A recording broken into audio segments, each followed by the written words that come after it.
मोहम्मदपुर की तारीख़ी सरजमी पे यहाँ मौजूद मेरे मोहतरम बुज़ुर्गों, मेरे नौजवान साथियों और मोहम्मदपुर को अगर मैं ये कहूँ कि राष्ट्रीय उलमा काउंसिल का अपना एक मजबूत किला है, घर है, तो इसमें कोई बड़ी बात नहीं है, यह हकीकत है। मैं आप सभी लोगों का यहाँ पे इस्तकबाल करता हूँ क्योंकि ये मेरा घर भी है और मैं यहाँ मंच पे मौजूद हमारे तमाम बड़े पदाधिकारीगण, हमारे ज़िला अध्यक्ष जी जिनकी अध्यक्षता में कार्यक्रम हो रहा है, उन सभी का अभिवादन करता हूँ। वक्त कम है इसलिए बात भी कम करनी है, नाम भी सबका नहीं ले सकते। हमारे बड़े बुजुर्ग यहाँ मौजूद हैं, वो आपके बीच बातें रखेंगे। मोहतरम बुजुर्गों, मेरे नौजवान साथियों, जो बात समझने की ज़रूरत है और जो बताने की ज़रूरत है, कहना तो बहुत कुछ चाहते थे पर वक्त ने कैद कर दिया है। बात यहाँ से शुरू की जाएगी कि ये जो कार्यकर्ता सम्मेलन हम लोगों ने शुरू किया है, पार्टी ने शुरू किया है, और जो तमाम विधानसभाओं की जो बाजार हैं वहाँ पर ये एक तरह से नुक्कड़ सभा, एक तरह से कार्यकर्ता सम्मेलन किया जा रहा है। वो इसलिए हो रहा है ताकि आप लोगों के अंदर बेदारी लाई जा सके, आपके जो हुकूक हैं, जो आपके अधिकार हैं, उनके प्रति आपके अंदर जागरूकता पैदा की जा सके, आपको बताया जा सके कि जमहूरी निज़ाम में आपकी क्या ज़रूरतें हैं, किस तरह से आपको अपनी आवाज़ को बुलंद करना है, आपके क्या हुकूक हैं, क्या आपके जो बुनियादी राइट्स हैं, आप उनको कैसे लेंगे, उन्हें मांगेंगे। मैं अपनी बात इससे शुरू करूंगा। अभी यहाँ पे एक हमारे शायर साहब थे, उन्होंने कुछ शायर पढ़ा, कुछ शेर पढ़ा। मैंने देखा लोगों में बड़ा जोश था, लोग बड़ी ताली बजाने लगे। एक शेर था कि पता नहीं लाल किला क्या तुम्हारे बाप का है और पता नहीं क्या क्या तुम्हारे बाप का है। हम अपनी पुरानी विरासत पे ये आमतौर पे एक हमारा वो एक रवायत बन चुकी है कि मुशायरे बड़े बड़े होते हैं, खास तौर पे जो सपा बसपा कांग्रेस जैसे सेकुलर दल है, अब तो भाजपा भी करने लगी है कि मुस्लिम बस्तियों में बड़े बड़े मुशायरे करवा दो और उनका वोट ले लो।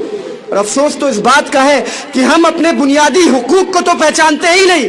हमारे साथ कितनी नाइंसाफी हो रही है उसे हम जानते ही नहीं और न जानना चाहते हैं, न पहचानना चाहते हैं। हमें एक शेर सुना दिया जाता है, कहा जाता है कि लाल किला नरेंद्र मोदी, योगी, लाल किला क्या तुम्हारे बाप का है, कुतुब मीनार तुम्हारे बाप का है, फला ताजमहल तुम्हारे बाप का है, और उसी पे हम ताली बजा के खुश हो जाते हैं। मैं आपसे पूछना चाहता हूं, क्या आपके बाप का है? उन्हीं के बाप का है।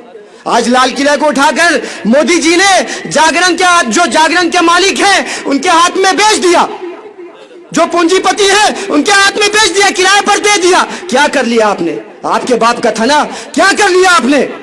मुशायरे में बड़ी तेज ताली बजाते हैं आप, वाह वाह वाह वाह, इरशाद इरशाद करते हैं। चला गया लाल किला। ताजमहल में नमाज होती थी, एक जमाने से होती थी, आज उस मस्जिद पे ताला लगा दिया गया। आपके बाप का था, क्या कर लिया आपने? वाह वाह मत कीजिए, मुशायरा नहीं हो रहा है। कुतुब मीनार आज रो रहा है, क्या कर लिया आपके बाप का था ना। अगर सिर्फ दिल्ली की बात करूं, 20,000 करोड़ से ज्यादा औकाफ की जायदाद आज कब्जे में है लोगों के। आपके बाप का था ना, क्या कर लिया आप? यहां आजमगढ़ में, उत्तर प्रदेश में, लखनऊ जाकर देखिए, तमाम जायदाद आपके बाप की थी, छीन ली गई आपसे। क्या कर लिया आपने? आज वहां पे टीले वाली मस्जिद है, वहां पे बात की जा रही है कि हनुमान जी की जन्मस्थली थी, हनुमान मंदिर बनेगा। आपके बाप का था ना, क्या कर लिया आपने? बस नारे लगाइए, मुशायरे में वाह वाह कीजिए, तालियां बजाइए, यही हमारा फर्ज रह गया है, यही हमारा काम रह गया है। कहना बहुत कुछ था। आज जो हमारे बड़े बुजुर्ग यहाँ मौजूद हैं, उलमा काउंसिल एक मजबूत किला रहा है। आप सब ने पहले दिन से राष्ट्रीय उलमा काउंसिल को अपना खून, अपना पसीना, अपना वक्त, अपना पैसा, अपना रुपया, अपनी मेहनत, हमारी वो माँ बहनें जो पर्दों के पीछे हैं, उन्होंने तस्बीह न जाने कितनी हजार सैकड़ों लाखों तस्बीह पढ़ डाली। हमेशा अपना उठाकर अपना हाथ उलमा काउंसिल इस तहरीक की मजबूती के लिए दुआ की। मैंने देखा है इसी सरजमीन से बहुत बार यह भी हुआ है कि अगर जरूरत हो तो हमारा ये गहना, हमारे जिस्म का गहना, हमारे कपड़े तक बेच दो, पर अपनी इस क़यादत को, अपनी इस तहरीक को, अपने इस लीडरान को, अपने इस कायदीन को, उनके हाथ को मजबूत करो। हमारी बहनों ने यह किया। पर आज अफसोस, आप देख लीजिए मुल्क के जो हालात हैं, आप आवाज तक उठाने में डरते हैं, अपने घरों से निकलने तक में घबराते हैं। अभी अनिल सिंह जी ने कहा, अभी तमाम नेताओं ने तमाम बातें रखी है आपके सामने, मुल्क के हालात को रखा है। वक्त कम है, मैं तफसील नहीं बयान करना चाहता, पर यह जान लीजिए जो मौजूदा हालात है मुल्क के, और आज जो तमाम जो राज में है, जो सरकार में है, वो तो कर ही रहे हैं, तमाम नाइंसाफी कर ही रहे हैं आपके साथ। पर वो पार्टियां, वो दल जो अपने आप को सेकुलर दल कहते हैं, मुसलमानों की मसीहाई का दम भरते हैं, वो भी तो आपके लिए कहीं खड़े नजर नहीं आ रहे हैं, आवाज नहीं उठा रहे। आप देखिए, समाज का कोई वर्ग हो, वो चाहे हिंदू हो, वो चाहे मुसलमान हो, हर वर्ग, आज नोटबंदी है, जीएसटी है, तमाम जो इनकी इकोनॉमिक पॉलिसीज है, तमाम जो इनकी माशी नीतियां हैं, उन सब से पूरा देश परेशान है। पर सरकार पर कहीं आपको राहुल गांधी नजर आ रहे हैं सड़कों पर, कहीं आपको अखिलेश यादव सड़कों पर नजर आ रहे हैं, कहीं मायावती सड़कों पर नजर आ रही है। अगर सरकार उत्पीड़न कर रही है, सरकार नाइंसाफी कर रही है, तो विपक्ष में जो बैठे दल हैं वो क्यों नहीं आवाज उठाते? समाजवादी पार्टी हमेशा लोहिया जी का नाम लेती है, लोहियावाद की बात करती है। लोहिया ने कहा था कि जिंदा कौमें 5 साल इंतजार नहीं करती। मैं पूछना चाहता हूं अखिलेश यादव से, मैं पूछना चाहता हूं समाजवादी के नेताओं से कि वो किस बात का इंतजार कर रहे हैं? मुख्य विपक्षी दल है उत्तर प्रदेश में, चुनाव का इंतजार कर रहे हैं। उन्हें पता है कि 5 साल बाद जनता के पास कोई विकल्प नहीं बचेगा, जनता खुद हमारे पास चलकर आएगी। पर आप तो जिंदा कौम है ना। लोहिया जी ने कहा था समाजवादियों के लिए, आज समाजवादी तो बिक चुका है, समाजवाद पूंजीवाद के तले दब चुका है। जिंदा कौम अगर है तो अगर आप जिंदा है तो अपनी जिंदा दिली का सबूत दीजिए, सड़कों पर निकलिए, सरकार के खिलाफ आवाज उठाइए, नाइंसाफी के खिलाफ आवाज उठाइए। मेरे मोहतरम बुजुर्गों, दोस्तों, आज आप देख लीजिए, ट्रिपल तलाक का मुद्दा हो, नोएडा में नमाज रोकने की बात हो, राम मंदिर का मुद्दा हो, तमाम मुद्दों पे चारों तरफ से आपकी घेराबंदी की जा रही है। सरकार में आवाज उसकी चलती है जो लीडर है। यहां जो बात हो रही है, ये जो बेदारी सम्मेलन आयोजित किया गया है, ये जो कार्यकर्ता सम्मेलन आयोजित किया गया है, वो सिर्फ और सिर्फ इसलिए आयोजित किया गया है कि हमें एमपी एमएलए नहीं चाहिए। हमारी पहली मंजिल एमपी एमएलए कभी थी नहीं उलमा काउंसिल की। आज जो हमारे विरोधी गण हैं वो यही कहते हैं कि 10 साल हुए गवाह, का कैलीन कितने एमएलए जिता नहीं। मैं ये साफ कहना चाहता हूं आप लोगों से, और मैं आपसे भी ये गुजारिश करूंगा कि उन समाजवादी, बसपाई, कांग्रेसी, भाजपाई लोगों से जो आपसे ये सवाल पूछते हैं कि एमपी एमएलए हमारा मकसद कभी नहीं था, वो हमारी मंजिल नहीं थी। एमपी एमएलए और तमाम जो चुनाव है, ये हमारी मंजिल, हमारे रास्ते के मील के पत्थर है। मिल गए तो ठीक है, वरना तो हम अपनी मंजिल की तरफ बढ़ते रहेंगे। हमने लीडरशिप की बात की थी। हमने पहले दिन ये नारा दिया था कि हम नेता बनाएंगे, दलाल नहीं। हम लीडर बनाएंगे, डीलर नहीं। हम क़यादत खड़ी करना चाहते हैं। हम वो सोच पैदा करना चाहते हैं कि आप यहां मोहम्मदपुर का जो नौजवान मेरे बच्चा सामने बैठा हुआ है, वो ये सोच सके कि कल को इस मुल्क का, कल को इस सूबे उत्तर प्रदेश का मुख्यमंत्री मैं भी बन सकता हूं, क्योंकि मेरे बाप दादाओं ने, मेरे आबा और अजदाद ने इस मुल्क की आजादी के लिए उतनी ही कुर्बानी दी थी जितने किसी भाजपाई, सपाई, कांग्रेसी के बाप दादा ने दी थी। आप ये ख्वाब क्यों नहीं पालते? यहां लीडरशिप का सवाल है। संसद में, विधानसभा में, लोकसभा में, राज्यसभा में लीडर बोलता है, एमपी एमएलए नहीं बोलता। अखिलेश यादव ने तय कर दिया कि ये बोलना है तो जावेद अली अख्तर जो राज्यसभा में सांसद है तो नाम के मुसलमान, ट्रिपल तलाक पे बहस चल रही है, नोएडा की मस्जिद में नमाज रोके जाने पे बहस चल रही है, और वो बिल क्या ला रहे हैं? वो यादवों को सरकारी नौकरियों में आरक्षण की बिल ला रहे हैं। नाम है जावेद अली अख्तर, राज्यसभा सांसद है। ये लीडरशिप बोलती है। मायावती ने तय कर दिया कि तुम्हें दलितों का मुद्दा उठाना है, तो वहां सतीश मिश्रा भी है, पंडित जी, पर उठाएंगे दलितों का मुद्दा। कांग्रेस ने तय कर दिया, मौलाना असरारुल हक कासमी साहब, अल्लाह उन्हें जन्नत में आला मकाम अता फरमाए, बहुत बड़े कौमी रहनुमा थे, मुफक्किर इस्लाम थे, हमेशा मिल्लत की फिक्र में डूबे रहते थे। पर राहुल गांधी ने तय कर दिया कि किशनगंज के एमपी साहब मौलाना असरारुल हक साहब, लोकसभा में जब ट्रिपल तलाक का बिल लाया जाएगा तो आप अपनी जबान पर बेड़ियां लगा लेंगे, उसे जंजीरों में कैद कर देंगे, और मौलाना असरारुल हक साहब जैसा मुफक्किर इस्लाम, मिल्ली रहनुमा नहीं बोल सका, क्योंकि उसके लीडर राहुल गांधी ने मना किया था। इस बात को समझने की जरूरत है कि आप सोचिए, जब मौलाना असरारुल हक कासमी नहीं बोल सकते तो क्या आजम खां बोल पाएंगे, गुलाम नबी आजाद बोल पाएंगे, नसीमुद्दीन सिद्दीकी बोल पाएंगे, जावेद अख्तर बोल पाएंगे? लीडरशिप, लड़ाई उसी बात की। आप तादाद पे मत जाइए कि आपके साथ कितने लोग खड़े हैं, आपके कारवां में कितने लोग खड़े हैं। जब उलमा काउंसिल का नारा राष्ट्रीय महासचिव मौलाना ताहिर मदनी साहब बाहर निकले थे, मौलाना शाहब अख्तर कासमी साहब बाहर निकले थे, मुफ्ती गुफरान कासमी साहब बाहर निकले थे, आपके कौमी सदर मौलाना आमिर रशादी साहब बाहर निकले थे, तो कारवां में कितने लोग थे? मैं अकेला ही चला था जानिबे मंजिल, मगर लोग मिलते गए, कारवां बनता गया। मुझे याद है आज भी कि गाड़ी चलती थी, क्वालिस गाड़ी थी, उस गाड़ी में एक ड्राइवर होता था, एक वालिद साहब होते थे और एक शहबाज होता था। कोई चौथा बैठने को नहीं तैयार होता था कि एटीएस की, आईबी की, एलआईयू की, पुलिस की लिस्ट में मेरा नाम आ जाएगा और मैं भी आतंकवादी बना दिया जाऊंगा। आप इस्लामी तारीख उठाकर पढ़िए, आप दुनिया के तमाम मूवमेंट को पढ़िए, तमाम रिवॉल्यूशन को पढ़िए। किसी भी तारीख में जब भी कोई इंकलाब आया है, जब भी कोई तहरीक खड़ी हुई है, जब भी कोई बदलाव आया है, तो कभी लाखों की तादाद में कोई बदलाव नहीं लाया। मुट्ठी भर लोग थे, गिने चुने लोग थे। जंगे बदर में कितनी तादाद थी? 313। तमाम तारीख उठाकर देख लीजिए, तो तादाद से फर्क नहीं पड़ता। पर अगर तादाद की बात भी की जाए तो आज सिर्फ उत्तर प्रदेश की अगर मैं बात करूं तो 7% यादव समाज, 3 बार अब्बा मुख्यमंत्री बन गए, 4थी बार अखिलेश यादव को ऑस्ट्रेलिया से बुलाकर कि बेटा आओ, सत्ता तैयार है, थरिया में सजा कर रखा हूं, आओ इस प्रदेश का मुख्यमंत्री बन जाओ।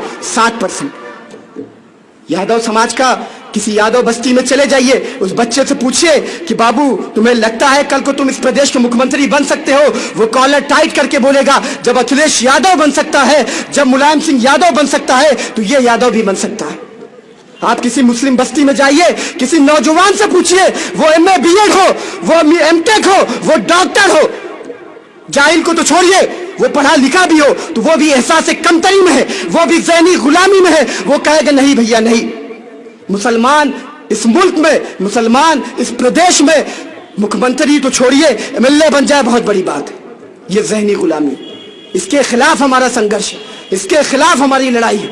आप किसी दलित समाज के बच्चे को पूछिए कि क्या तुम मुख्यमंत्री बन सकते हो, तो वो कहेगा कि मेरी लीडर मायावती बन सकती है तो मैं भी बन सकता हूं। आज मायावती 4 बार मुख्यमंत्री बनने के बाद इस देश का प्रधानमंत्री बनने का ख्वाब पाल रही है, और तमाम दलित वर्ग का युवा भी पाल रहा है कि मेरी नेता इस देश की प्रधानमंत्री बनेगी। महागठबंधन में यही रोना भी है कि राहुल गांधी से कहा जा रहा है कि तुम ऐलान करो कि अगला प्रधानमंत्री दलित समाज से आएगा, पर राहुल गांधी तो इटली से आए हैं ना, सोनिया गांधी जी के साथ, उनसे बर्दाश्त नहीं है। इटली का एक लड़का यहां आकर ख्वाब देख सकता है कि मैं इस मुल्क का प्रधानमंत्री बन सकता हूं, उसकी मां कह सकती है कि मैं प्रधानमंत्री बन सकती हूं पर बनूंगी नहीं। पर मुसलमान का एक लड़का जिसके बाप दादा ने इस मुल्क को आजाद कराने में दिल्ली से लेकर मेरठ तक 50,000 से ज्यादा आलिम दीन ने सड़कों के किनारे तमाम पेड़ों पर उनकी लाशों से उनके सर अलग करके टांग दिए गए, पर वो लड़का ख्वाब नहीं देख सकता इस देश का प्रधानमंत्री बनने का। क्यों नहीं देख सकता? उसकी भी वजह जान लीजिए। क्योंकि राहुल गांधी, जिन्हें आपने अपना लीडर माना था, कांग्रेस पार्टी, समाजवादी, बहुजन समाज पार्टी, जिन्हें आपने अपना लीडर माना था, अभी कुछ दिनों पहले अखबार में आपने पढ़ा होगा कि राहुल गांधी से इंकलाब के सहाफी ने पूछा कि ये बताइए क्या इस मुल्क का प्रधानमंत्री कभी कोई मुसलमान भी बन सकता है? तो क्या था राहुल गांधी का जवाब? आज जो मुसलमान मध्य प्रदेश, छत्तीसगढ़ और राजस्थान पे कांग्रेस की जीत पर ढोल ताशे बजा रहा है, पटाखे फोड़ रहा है, मिठाइयां बांट रहा है कि जैसे उसकी अपनी जीत हो, वो इस जवाब को लेकर जाए और सुन ले। राहुल गांधी ने कहा कि आज तक इस मुल्क में 70 सालों में कोई मुसलमान इस लायक नहीं पैदा हुआ कि वो प्रधानमंत्री की कुर्सी पे बैठाया जा सके। जब कोई मुसलमान उस लायक होगा तब मैं सोचूंगा उस बारे में। सोचिए कहां पे हैं आप? आपकी गैरत को नहीं ललकारा राहुल गांधी ने, आपकी जुर्रत को नहीं ललकारा राहुल गांधी ने। इतने मुर्दा हो चुके हैं आप। वो कौम जिसे पैदा किया गया था शफुल मखलूकात बनाकर, वो कौम जो अल्लाह के सबसे प्यारे नबी रसूल सल्लल्लाहु अलैहि वसल्लम की उम्मती है, वो कौम जो हुक्मरानी के लिए, रहबरी के लिए, रहनुमाई के लिए, क़यादत के लिए इस दुनिया में भेजी गई थी, वो इतनी बुरी तरह से ज़हनी गुलाम हो चुकी है कि उसे राहुल गांधी जैसा इटली से आया हुआ लड़का कहता है कि तुम प्रधानमंत्री बनने लायक नहीं हो, न पैदा हुआ है कोई, न पैदा होगा, और वो फिर भी तालियां बजा रही राहुल गांधी के लिए।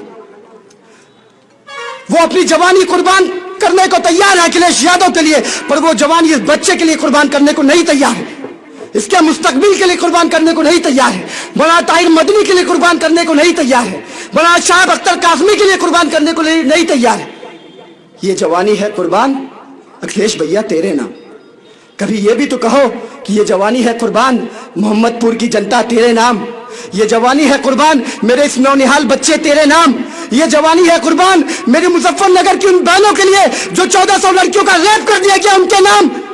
ये जवानी है कुर्बान मध्य प्रदेश के जेल में जो एनकाउंटर कर दिए गए बच्चे उनके नाम। ये जवानी है कुर्बान अभी जो बच्चे गिरफ्तार किए गए झूठे आतंकवाद के आरोप में उनके नाम। ये जवानी है कुर्बान अखलाक के नाम। ये जवानी है कुर्बान हाफिज जुनैद के नाम। ये जवानी है कुर्बान रकबर खां के नाम। ये जवानी है कुर्बान मेरे अपने के नाम, मेरी मिल्लत के नाम, मेरे मुल्क के नाम, मेरी कौम के नाम, मेरे देश के नाम।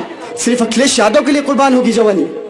मेरे मोहतरम बुजुर्गों, दोस्तों, वक्त है सोचने का। ये जो स्टेज लगाकर हम लोग बड़ा नेता बनकर बैठे हैं, हम ये पहले दिन से कहते आ रहे हैं कि दरी भी हम बिछाएंगे, कुर्सी भी हम बिछाएंगे, लोगों को भी हम बुलाएंगे, स्टेज भी हम बैठेंगे, स्टेज भी हम लगाएंगे, तकरीर भी हम करेंगे, कार्यकर्ता भी हम होंगे, नेता भी हम होंगे, लीडरशिप भी हमारी होगी, क़यादत भी हमारी होगी, रहनुमाई भी हमारी होगी। हम अपने झंडे और अपने डंडे की बात करने आए। आज पार्लियामेंट में मुद्दा आया, मौलाना ताहिर साहब ट्रिपल तलाक पर भी रखेंगे मामला। आज अगर मौलाना ताहिर मदनी मौजूद होते पार्लियामेंट में, अपने दिलों पे हाथ रखकर पूछिए एक बार कि इनसे अच्छी कोई डिबेट कर सकता था पार्लियामेंट में ट्रिपल तलाक पे? आप पूछिए अपने दिलों पे हाथ रखकर सवाल।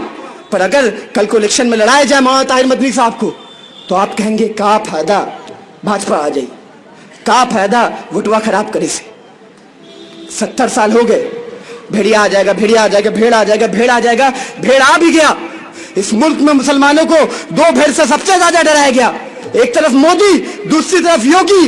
अल्लाह ने मोदी को भी ला दिया, योगी को भी ला दिया। अब मैं पूछना चाहता हूं आपसे कि आपके घरों में बिजली नहीं आ रही है, आपके नलों में पानी नहीं आ रहा है, आपके मोहल्ले में सूरज नहीं निकल रहा है, आपके मोहल्ले में ऑक्सीजन गैस नहीं चल रही है, कौन सा तूफान आ गया योगी मोदी से? इस डर, इस खौफ की राजनीति से बाहर निकलिए, अपनी क़यादत की बात कीजिए, अपने झंडे की बात कीजिए, अपने लीडरशिप की बात कीजिए। जिस कौम का लीडर होता है, जिस कौम की क़यादत होती है, वो कौम कभी झुकती नहीं। आपने देखा हो रात में 2 बजे आपने आवाज दी मोहम्मदपुर में, गांव घेर लिया गया था, कौन आया आपके बीच में? वो स्टेज पर मौजूद है जो शख्स पहुंचा था। मुझे बताने की जरूरत नहीं है मोहम्मदपुर में ये बातें, पर मैं आपके जरिए ये पैगाम पहुंचाना चाहता हूं उन लोगों तक। अभी किसी ने कहा था कि यहां से उठकर जाइए तो ये पैगाम लेकर जाइए, निकलिए। हमारे कौमी सदर जो कहते हैं हमेशा कि मैं चाहता हूं मेरी कौम का एक एक बच्चा खुद ब खुद आमिर रशादी बन जाए, ताकि एक आमिर रशादी खत्म हो तो सैकड़ों आमिर रशादी खड़े हो जाए। आप नहीं चाहते ये? आपके दिल में ये दर्द नहीं है? आखिर उम्र के इस आखिरी पड़ाव में मौलाना ताहिर मदनी साहब को MP MLA बनना है, मुफ्ती गुफरान कासमी साहब को लाल बत्ती चाहिए, मौलाना शाह अख्तर साहब को मंत्री बनना है। मैं कहूं तो समझ में आता है, जाहिरी तौर पे मेरी सामने उम्र पड़ी है, पर ये तमाम बीमारियों को साथ में झेलते हुए किसके लिए गली गली चले जा रहे हैं, मीलों मील पैदल चले जा रहे हैं। कई लाख गाड़ियां, कई लाख किलोमीटर गाड़ी चली जा रही है, किसके लिए? अपने लिए। मुख्यमंत्री बनना है, MLA MP बनना है, कौम के लिए, मिल्लत के लिए, मुल्क के लिए, नौजवानों के लिए, मेरी वो मां बहनों के लिए जिनकी हिफाजत की कसमें दिन रात आप खाते हैं, आपके भविष्य के लिए। आज जो हालात हैं, क्या टाइम हो रहा? आज जो हालात हैं बहुत मुश्किल है। रोना तो रोया जा सकता है, बहुत लंबा रोया जा सकता है। 800 साल हमने हुकूमत की थी, ये दिया, वो दिया, ताजमहल दिया, लाल किला दिया, कुतुब मीनार दिया, पता नहीं क्या क्या दिया। आज क्या दिया आपने? आज आप क्या कर रहे हो? कल के लिए क्या कर रहे हो? जिंदा कौमें अपने पीछे के वक्त के लिए रोना नहीं रोती, वो आगे का लाहे अमल तैयार करती हैं। आपके पास कोई स्ट्रेटेजी है, कोई पॉलिसी है, कोई लाहे अमल है? वक्त इस बात का है कि इन चीजों पे गौर व फिक्र कीजिए, अपनी क़यादत को मजबूत कीजिए। आज उत्तर प्रदेश में विपक्ष के नाम पे कोई नहीं है। अगर कोई बोल रहा है तो आप हमेशा बोले हैं। बसपा के दौर में आपका क्याम हुआ तब भी आपने बोला, सपा का दौर आया लोगों ने कहा अब आ गई सपा की सरकार, खूब लठियाए जाएंगे। 5 साल गुजर गया, आपने तब भी बोला। अब भाजपा का 2 साल गुजर चुका है, आप अब भी बोल रहे हैं। उधर मोदी जी का 5.25 साल गुजर चुका है, वो बैग पैक कर रहे हैं गुजरात वापसी के लिए। आपका वो टेंशन नहीं है, आपने ठेका नहीं ले रखा मोदी को गुजरात वापस भेजने का और योगी को वापस गोरखपुर भेजने का। आपका ठेका नहीं है ये। आपका ठेका अगर कुछ है तो आपका ठेका है कि आपका बेटा, आपका भाई आपकी लीडरशिप में वहां तक जाए, दिल्ली के संसद तक, लखनऊ की विधानसभा तक। यह आपका ठेका होना चाहिए। सारे लोगों को फिक्र है तो सब एक क्यों नहीं हो जाती? अभी आपने देखा, मैं आखिरी बात से अपनी बात खत्म करूंगा। अभी आपने देखा लीडरशिप की बात होती है ना, लोग कहते हैं 1-2 एमएलए जिता लेंगे क्या हो जाएगा, हुकूमत बना लेंगे। फर्क पड़ता है। राजस्थान और मध्य प्रदेश आपके सामने, 2 विधायक कम थे मध्य प्रदेश में। बसपा सपा ने समर्थन का ऐलान कर दिया, वरना तो भाजपा की सरकार बन जाती। 2 विधायक का फर्क समझ में आ रहा है, उसकी पावर, ताकत का एहसास है आप लोगों को। 2 विधायक का, राजस्थान में 1 विधायक कम था, बसपा ने ऐलान कर दिया समर्थन का। बसपा के 2 विधायक वहां से जीते। ताकत का एहसास देखिए। अब भी यकीन नहीं हुआ, एहसास ना हो ताकत का, तो कल का मायावती साहिबा का बयान सुनिए और पढ़िए और देखिए क्या कहा मायावती ने।